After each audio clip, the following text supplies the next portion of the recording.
नमस्कार, कृषि जगत चैनल से प्रस्तुत राजस्थान के साप्ताहिक मौसम पूर्वानुमान के साथ मैं अचल सिंह देवराज। आज माघ शुक्ल पक्ष तिथि द्वितीया वार मंगलवार और दिनांक 20 जनवरी 2026 है। अब मौसम समाचार विस्तार से। बीते 24 घंटों में जयपुर संभाग और आसपास के क्षेत्रों में मौसम के मिजाज में अचानक बदलाव आया, जिससे इन इलाकों में घने बादल छाए रहे और हल्की बारिश की संभावना भी बनी, लेकिन कहीं से भी इस तरह की गतिविधियां होने के समाचार नहीं है।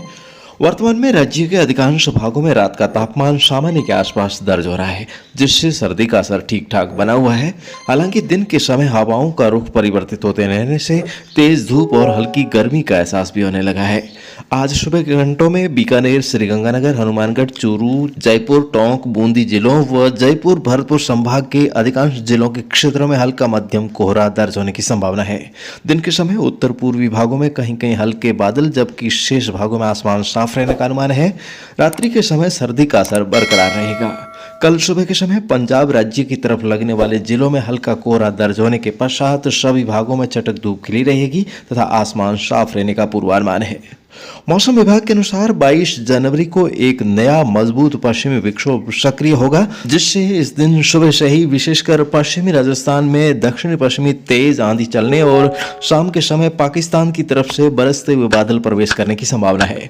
सबसे पहले जैसलमेर और उसके बाद बीकानेर, फलौदी, श्रीगंगानगर और हनुमानगढ़ जिलों में बारिश का दौर शुरू होने की संभावना है। इसके साथ ही बाड़मेर के जो जैसलमेर और जोधपुर की तरफ लगने वाले गाँव हैं, इन गाँवों में गर्जना के साथ बादल बरस सकते हैं। इस दौरान घने बादलों के आगे बढ़ने का रुख पश्चिम से पूर्व की ओर होने से बाड़मेर के दक्षिणी पश्चिमी शेष भाग तथा बालोतरा, जालोर, पाली, सिरोही जिले तथा अजमेर संभाग के दक्षिणी पश्चिमी भाग व उदयपुर और कोटा संभाग के भाग बारिश से वंचित रह सकते हैं।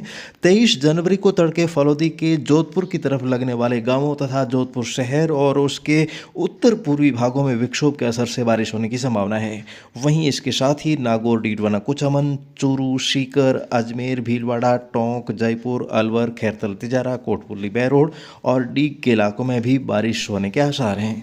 शुक्रवार को दिन के समय पश्चिमी राजस्थान से बारिश का दौर आगे निकलकर पूर्वी राजस्थान के भागों में जारी रहने की संभावना है। इस दिन शाम के समय जयपुर और भरतपुर संभाग के कई इलाकों में हल्की से मध्यम तथा कहीं कहीं तेज मूसलाधार बारिश का दौर होने की संभावना है। इस दौरान एक दो स्थानों पर ओलावृष्टि भी हो सकती है, जबकि शेष पश्चिमी राजस्थान से भागों से मौसम साफ हो सकता है।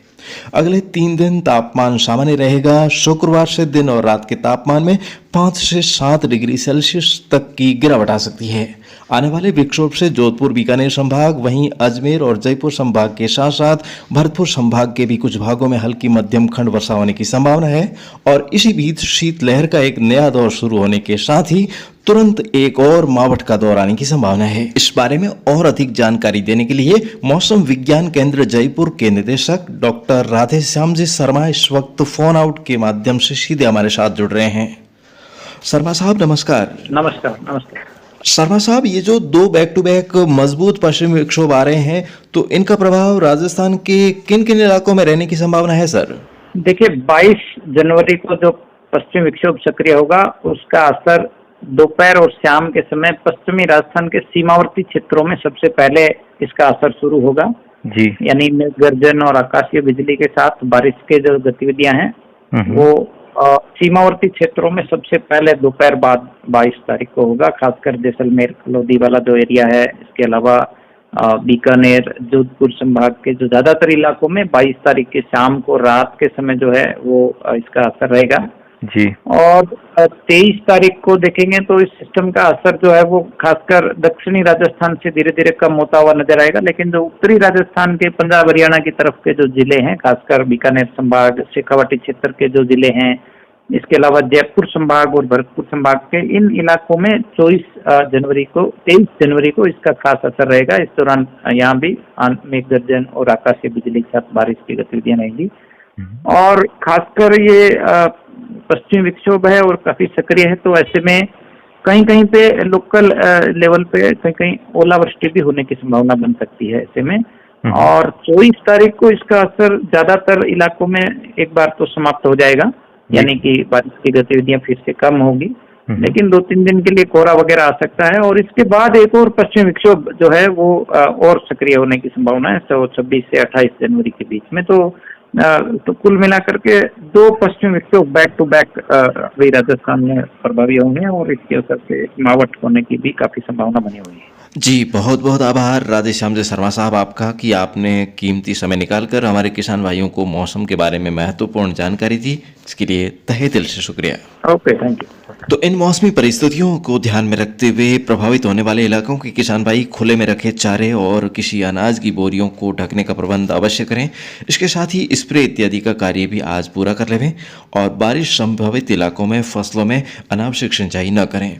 जो किसान भाई पछेती फसलों में अच्छा उत्पादन पाना चाहते हैं वे कृषि जगत चैनल की हेल्पलाइन संख्या 9660819123 पर संपर्क करके अपने खेतों में फसलों के लिए सिंचाई के साथ में और स्प्रे के लिए शुद्ध जैविक खाद घर बैठे मंगवा सकते हैं। और दोस्तों आज बाबा रामदेव जी की बीज है, वहीं आज माता श्रीयादे जयंती भी है। तो दोस्तों पौराणिक कथाओं के अनुसार जब हिरण्याकश्यप के अत्याचार बढ़ रहे थे तब श्रीयादे माता ने अपनी शक्ति और हरिनाम के प्रताप से आग में जलते मटकों से बिल्ली के बच्चों को जीवित निकाला और प्रहलाद को नारायण महामंत्र की महिमा बताई थी। तो दोस्तों प्रजापति समाज उन्हें अपनी कुल देवी मानता है।